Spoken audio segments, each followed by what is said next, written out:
I discovered my gold-digging fiancé's master plan to destroy my family business, but at the altar, I gave him an unforgettable surprise.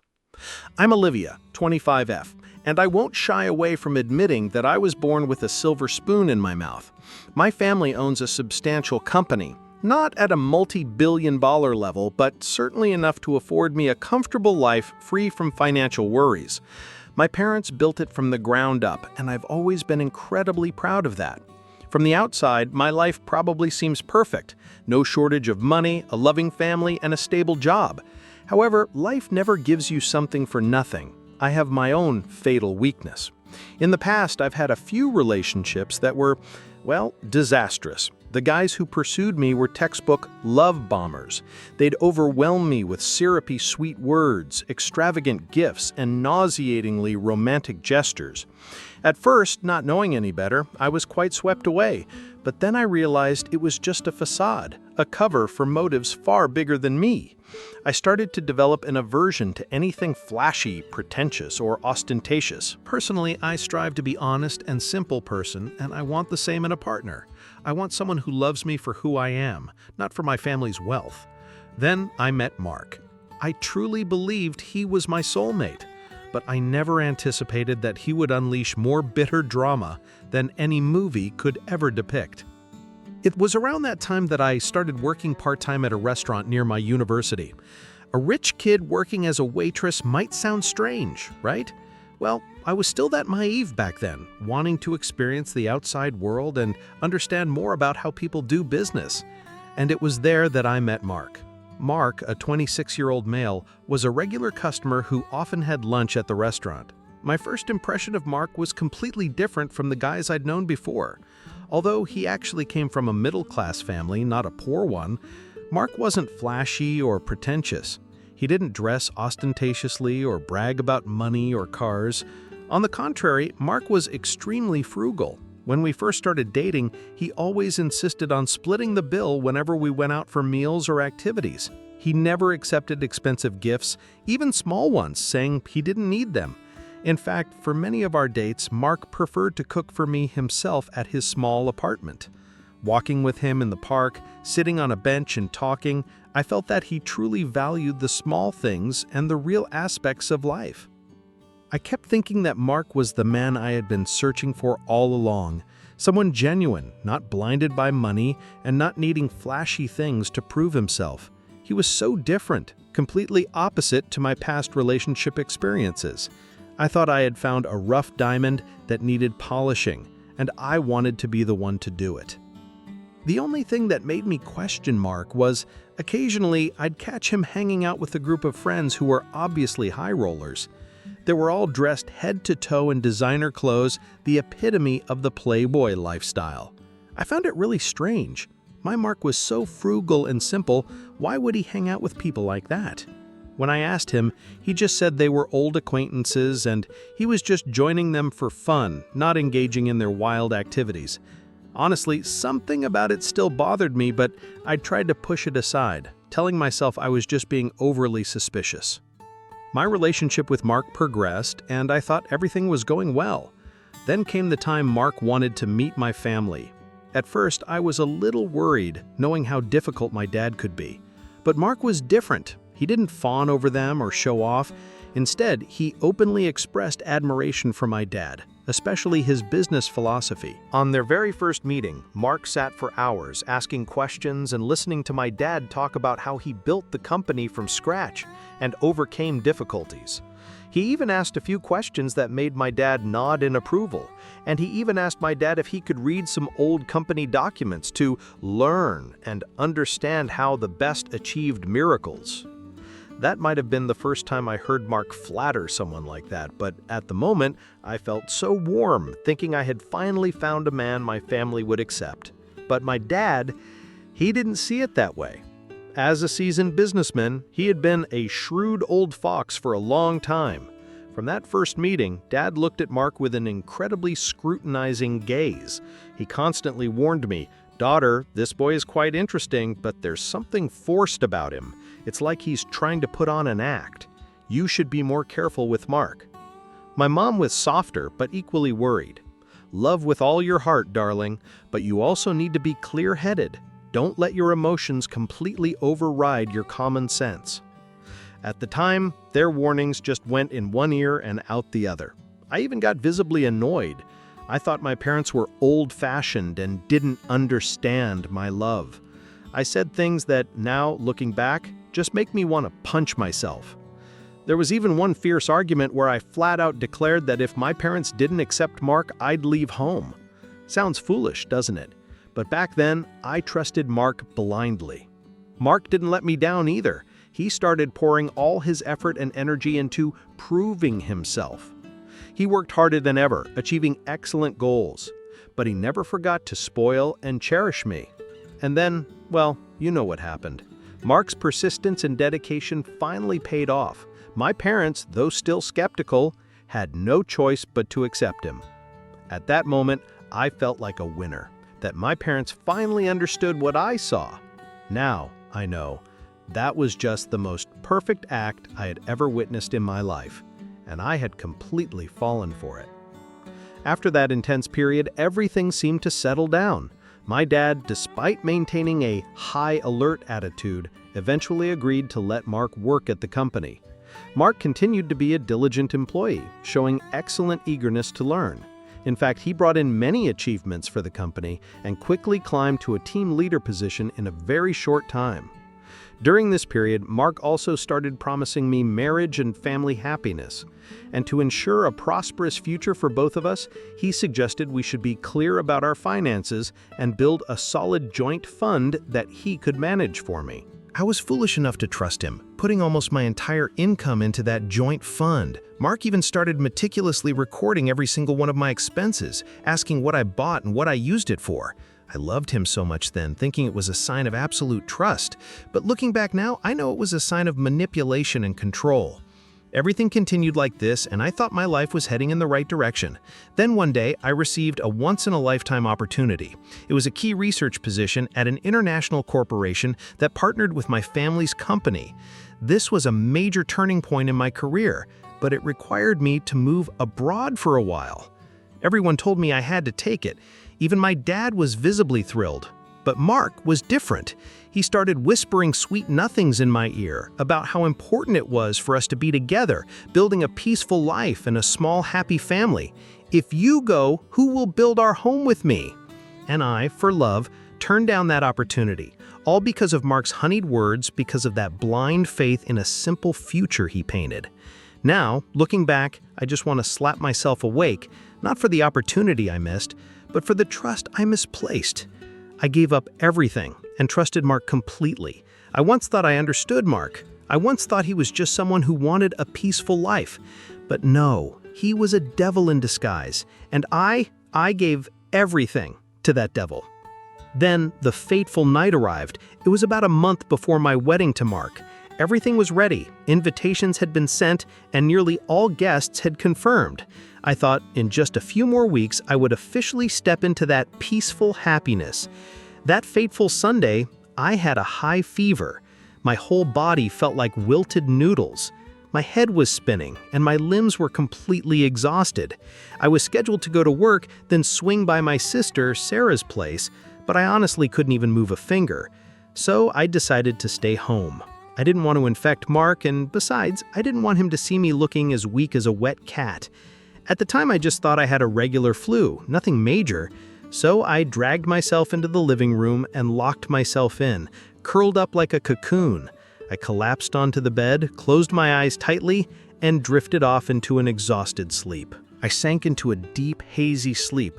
I don't know how much time passed, but I suddenly woke up to the sound of loud talking and laughter coming from the garden. Mark was home. I tried to pull my aching body closer to the window, lightly parting the curtain. Mark was out there with some of his friends, Liam, Chloe, and some girl I'd never met before. They were holding glasses of wine, talking loudly. I was about to open the door to greet them, but then I heard them start talking about me. I froze. Every word, every syllable pierced my heart like bullets. I heard Liam burst out laughing, patting Mark on the shoulder with a smug look. "Mark, you're absolutely brilliant. I can't believe that girl was stupid enough not to ask for a prenuptial agreement. You hit the jackpot, man." That girl? Was he talking about me? Then Chloe chimed in. Her voice, dripping with extreme sarcasm and contempt, infuriated me. She sneered, "Oh my God, Mark, you're about to rake in billions. When are you going to buy me a yacht so I can hitch your ride? Or just buy an island for that extra flair?"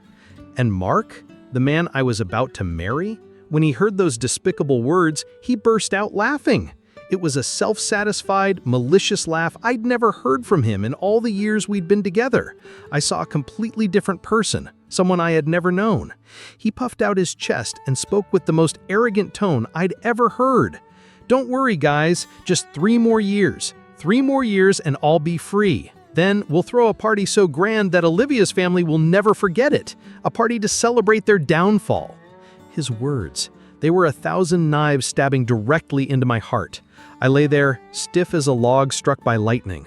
My fever suddenly vanished, replaced with an icy coldness running down my spine, a chill that no medicine could cure. Then I heard something even more terrifying. Mark started to elaborate on his plan. He didn't just want my money, he wanted to destroy my family's company from within. He had exploited my father's trust to gather incredibly sensitive information, our VIP client lists, secret product formulas, market expansion strategies, and even access codes to some of the company's older systems. He had contacted a major competitor of my family's and planned to sell all that information to them for a pittance, leak financial data, cause a severe financial crisis, and push my father's company to the brink of complete bankruptcy. "Her family will collapse. They'll have to sell everything for dirt cheap," he sneered, his voice filled with glee. "And when that happens, I'll be the first to buy it all back. I'll show them how much it costs to have doubted me. A perfectly perfect plan."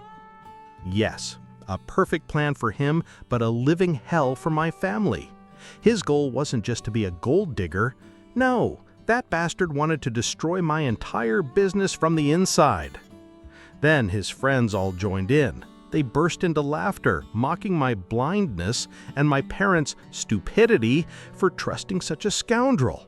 They treated me and my family like puppets, like foolish, easily deceived idiots. My entire world crumbled in that instant. At that moment, I just wanted to die. The feeling of being betrayed by my own trust had reached its peak. Now I knew it was all a farce, an elaborate scheme to deceive me. And I had argued with my parents for that scoundrel. I had declared I'd leave home for him. I had turned down opportunities for advancement and status just to stay with a worthless person. I don't know what to do. Tell my parents? After all I've done? I'm so scared. Scared to face my dad's eyes. Scared to see my mom's disappointment. I feel like a miserable failure, an ungrateful child. It's like I'm trapped in an invisible cage, alone, gnawing on my pain. The self-loathing just grew and grew, haunting me every second. I was too blind, too foolish. And just like that, I drifted off to sleep in tears and utter exhaustion. I lay there, curled up under my blanket for the rest of the next day. And amidst that immense suffering, I made a decision. I had to take back my life, take back everything that belonged to me and my family. Did he think I would just let him destroy my family? Never. The pain and humiliation had swelled into a blazing inferno of anger, burning away every ounce of weakness within me. I couldn't tell my parents, at least not yet. I had to do something myself. I knew Mark was a cunning fox. He hid things well, but I wasn't someone who could be easily bullied either. I thought, and finally I remembered Ben.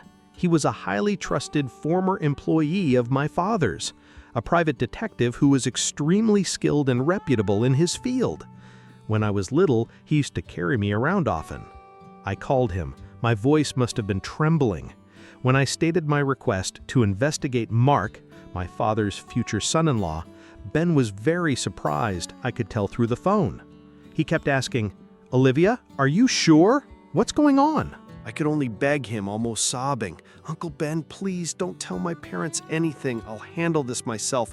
I need your help." He let out a heavy sigh and finally agreed. I knew he was worried about me, but he also trusted me. Amidst the isolation I was enduring, He was the ray of hope for me to turn the tables. And Ben didn't disappoint me. He's a true professional. In the following days, Ben gathered a trove of undeniable evidence. Each piece of that dirty puzzle became glaringly clear. Ben uncovered Mark's shady financial transactions from the happy joint fund he had so carefully built with me. My money was consistently withdrawn for Mark's lavish personal spending, his gambling with friends, and extravagant trips, all with my money.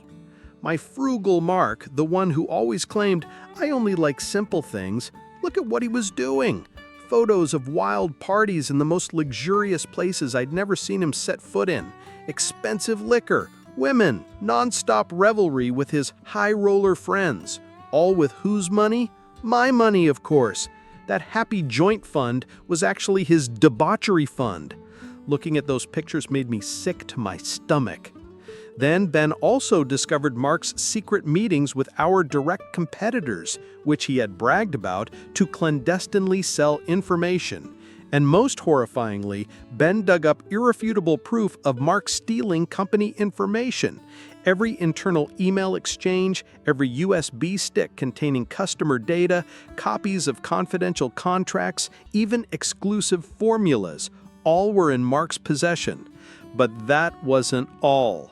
The biggest shock I never saw coming was about Mark's family. Uncle Ben unearthed undeniable evidence. Mark's parents were also accomplices. They not only knew, but participated in this conspiracy from the beginning.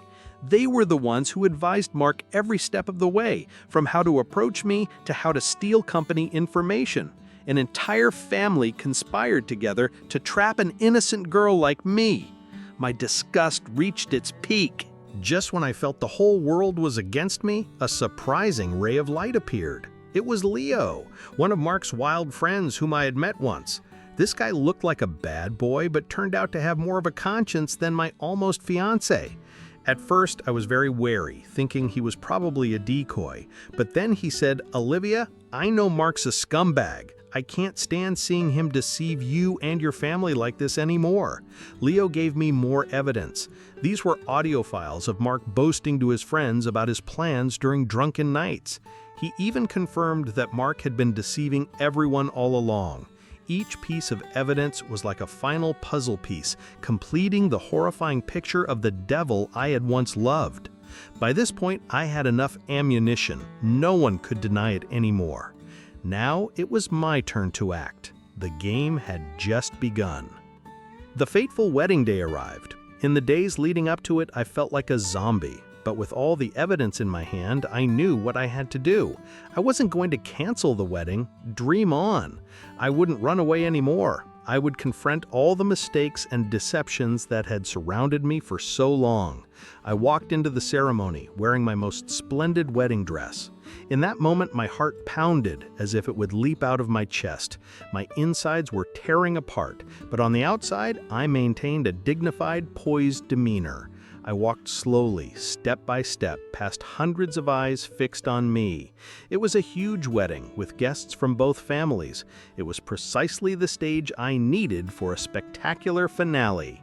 I saw Mark standing there, grinning from ear to ear as if he were the happiest groom in the world. He had no idea that hell was about to open up for him. That moment finally arrived. The officiant asked, "Do you take this man to be your husband, to love, honor, and cherish?" But instead of saying I do as planned, I simply offered a slight, knowing smile. Immediately, the large screen behind me suddenly lit up with the video, and audio began playing through the sound system. It was the recording of Mark's disgusting conversation with his friends, provided by Leo. His sneering laughter as he called me a stupid cow, his boasts about extracting my money. Then came images of Mark's lavish parties, his debauched lifestyle with his friends, spending money like water. Following that were audio files of Mark's secret meetings with my company's competitors, where he peddled confidential information. The stolen documents were clearly displayed on screen: VIP client lists, proprietary formulas, technological secrets, everything everything was exposed. I took the microphone, my voice firm without a tremor. I looked directly at Mark, at his family whose faces had gone pale. I read out loud every detail of his plan to destroy the company. I exposed his parents' complicity, revealing that they were also part of this malicious conspiracy. Every word, every syllable of mine echoed throughout the wedding hall. The guests were utterly shocked. Whispers and murmurs erupted like a disturbed beehive. My family's business partners present in the audience had wide, astonished eyes. Everyone witnessed Mark's perfect charade being mercilessly stripped bare. Mark stood there, his face drained of all color. He couldn't believe what was happening. His parents were ashen, trembling, wanting to rush forward and silence me. But it was too late. His play had ended, and my revenge had just begun. I had shown everyone everything. Every piece of evidence, every word he spoke, every disgusting, evil intention of him and his family. The hall fell silent, broken only by Mark's gasping breaths and the murmurs of the crowd. I looked directly into Mark's eyes. They no longer held self-satisfaction or contempt, but only extreme panic and fear. I looked at his parents, their faces bloodless, about to lunge forward, but blocked by my father's bodyguards. His partying friends huddled together in a corner. I took a deep breath, enunciating each word, each sentence directly at Mark and those who wanted to destroy me. "Hello, Mark, your stupid trust fund Barbie here. You want to destroy my family, Mark? You said in just 3 more years you'd be free from me? I'll free you right now." Without hesitation, I tore up the marriage contract. Each piece of white paper fluttered down like fragments of the so-called happiness he had painstakingly constructed to deceive me. Once done, I turned my back, not sparing another second to look at his pathetic face. I walked away, head held high, each step firm. And then I saw my parents. They stood there, their eyes no longer filled with suspicion or disappointment, but with immense pride and regret for not having trusted their daughter sooner. My dad placed his hand on my shoulder. My mom squeezed my hand tightly. The 3 of us walked together, leaving that hellish wedding hall. Behind us there was the sound of crashing, chaos, Mark's screams, and the crowd's fury directed at him. He and his entire family had been completely exposed on the most important day of his life. I don't know what I felt at that moment. It was a mix of relief and pain, but above all, triumph. I had taken back my life. I had protected my family, and that bastard Mark, he was about to pay for everything. After that hellish wedding, things moved incredibly fast. My family showed no mercy. Armed with all the irrefutable evidence that Ben and I had collected, my father leveraged his full influence and connections. We filed a lawsuit against Mark and his parents. You see, it wasn't just petty fraud, it was organized fraud, a large-scale conspiracy to appropriate assets, and even the crime of stealing trade secrets. These were very serious charges, enough to send them to prison for a long time. The result? Exactly as I expected. Mark and his parents, those who had once arrogantly sought to bring down my family, were sentenced to many years in prison. The court also ordered the freezing of all their assets to compensate my company for damages. He lost everything, his reputation, his money, even his future. He thought he was clever? Now his price is serving time. And what about Mark's high-roller friends, those who had mocked me and colluded with Mark in that vile scheme? They also faced consequences. Some were subpoenaed to testify, exposed to the light of day. My family also used its influence to boycott them from social circles and business relationships. Anyone directly involved in the conspiracy had to face legal repercussions. It's true that Mark and his family paid the price, but the cost I paid wasn't small either. After everything, I didn't feel any glee or joy. Instead, I fell into a deep hole of severe depression. I developed a serious anxiety disorder, constantly restless and unable to sleep. Every time I closed my eyes, I saw Mark's sneering smile again, heard his voice calling me a stupid cow. It was like a horror movie replaying in my mind, haunting me to my core. I needed intensive psychological therapy, and not just for a session or two. The betrayal was too immense. It wasn't just about love, but about my trust in people, in myself. The feeling of being exploited to the very core, of being treated like an idiot, it haunts me terribly. But even in misfortune, there was a silver lining. This whole ordeal actually helped my family and me reconnect.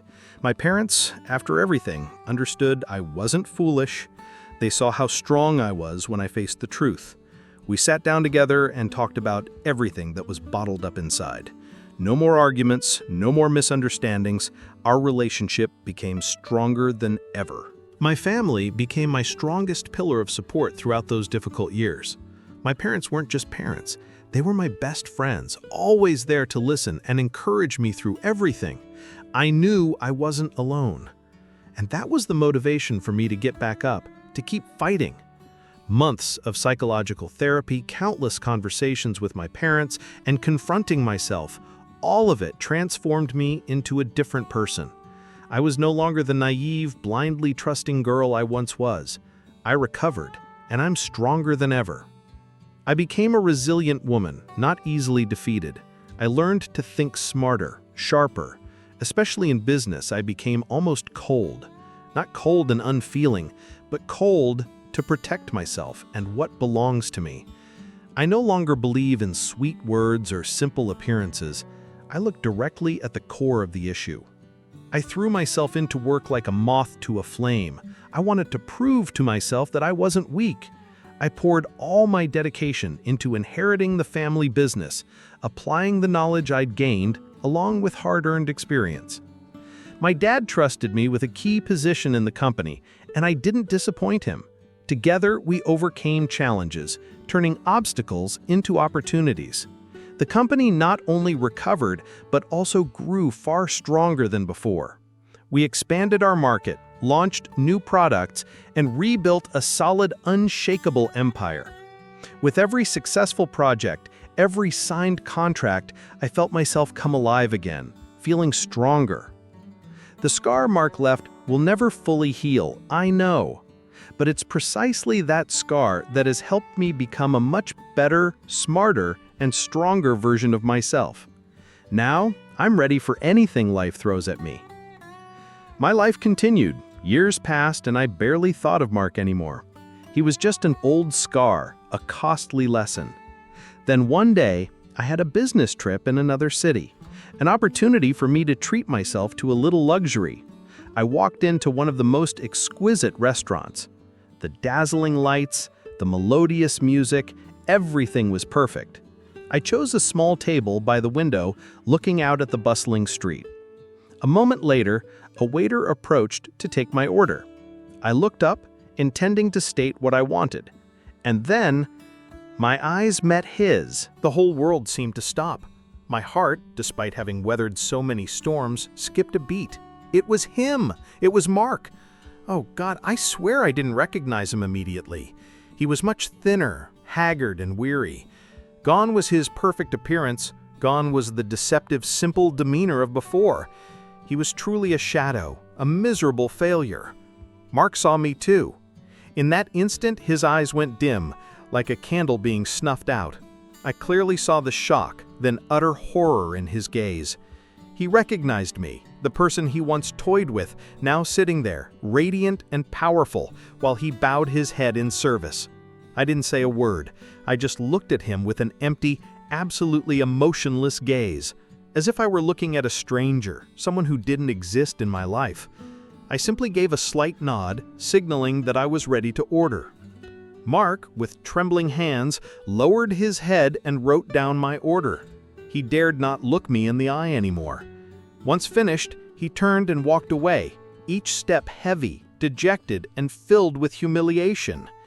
In that moment, I knew that karma had arrived. He, the one who had once smugly scorned me, the one who had stolen everything from me, now had to do the very job I had done when he first approached me. A cruel twist of fate. A perfect ending to his story. I didn't need to say another word. Life had already judged him.